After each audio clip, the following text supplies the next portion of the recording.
Yo, what's going on, guys? Today I want to talk about who the Washington Wizards will draft. At this point, I personally believe that the Atlanta Hawks will be drafting Zachary Rissachet, which means I think personally they're going to big man. The Wizards, we were playing Patrick Baldwin and Danilo Gallinari last year at times at center, so we need a legit big man. And I think when we look at the board, the two dudes that we can argue are Alex Sarr and Donovan Clingan, who could go here.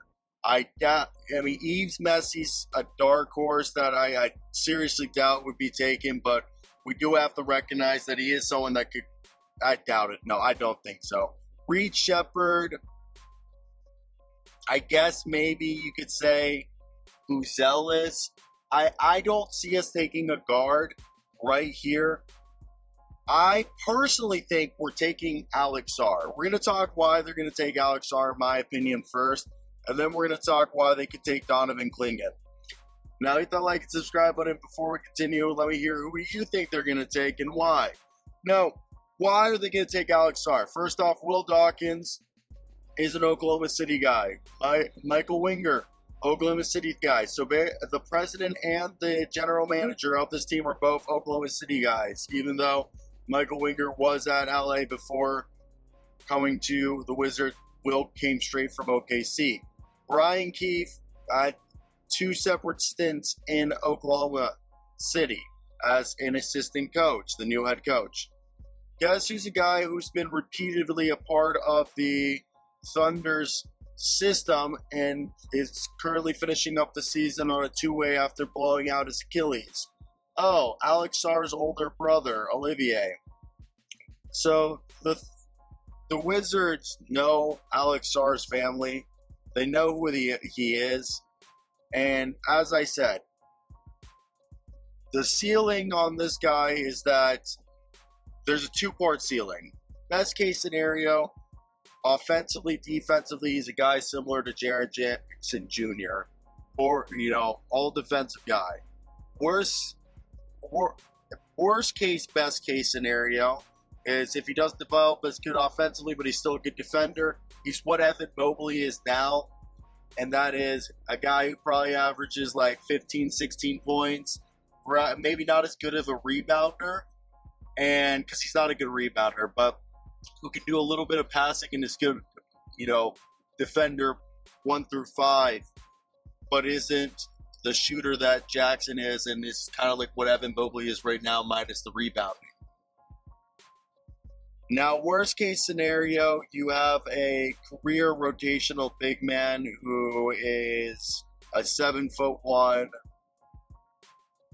just shot blocking big. And there's nothing wrong with that. There's nothing wrong with that. It's just that his motor isn't. He had a better motor this year, but he also came off the bench and played a limited role, so it's easier to have your motor just go when you're playing limited reps. But full game, it's not always there. He's not always locked in. But I don't want to critique the kid. And then I don't know if the shot, he has the touch. So I don't think he's a 1 or a 2 in terms of scoring wise. At best, he's a third option, but I don't even know if he's that.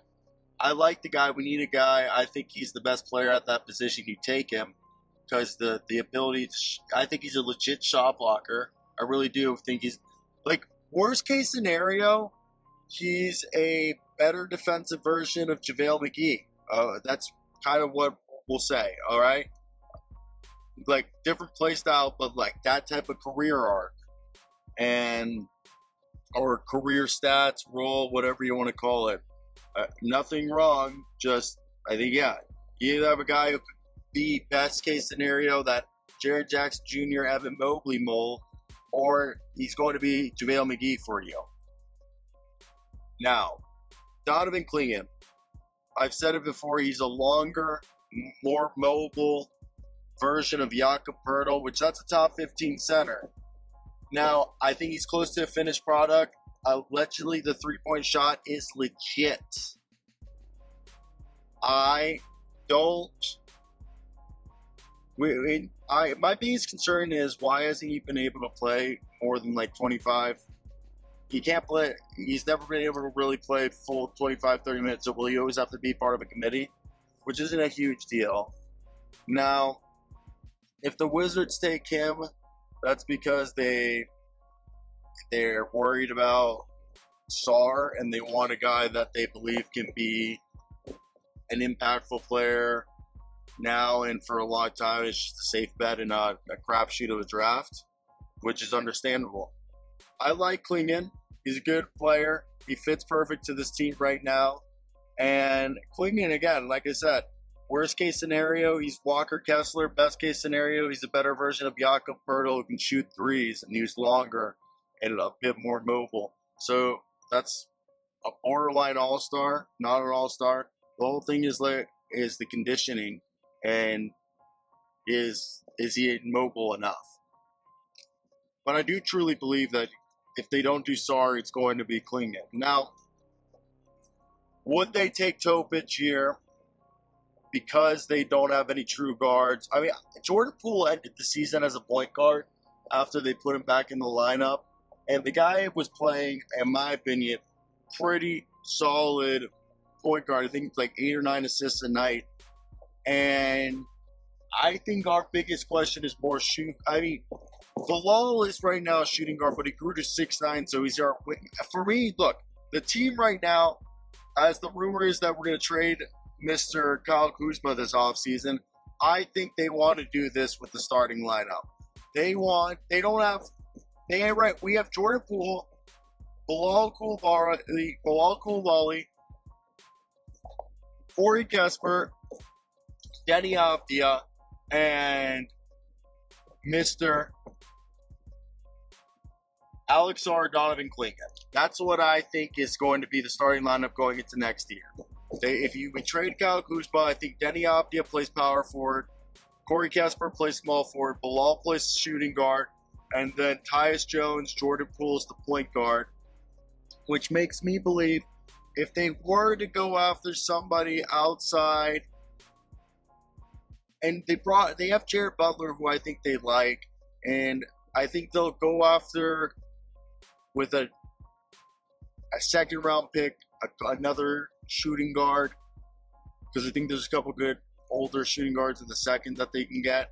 But outside of that, I think if they weren't going to go a big man, if they really did want to go a big man, maybe if they said, like, let's trade the pick back and get 2 picks from a team that does have 2 first-round picks, which I'm trying to think off the top of the head right now. A team that does have 2 first-round picks, one in the lottery and one outside of the lottery. I believe Utah does.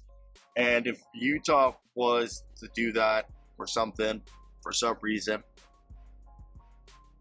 I mean, let's not just Utah, but any team.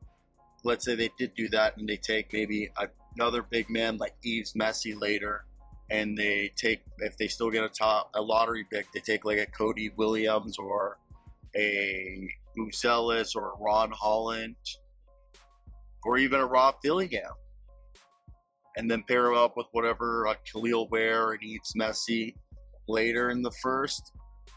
Could also be the course of action. They're in a better position to trade back, but I doubt it because they're the second overall pick. So it's if somebody like desperately wants Donovan Clingan or Alex Sarr.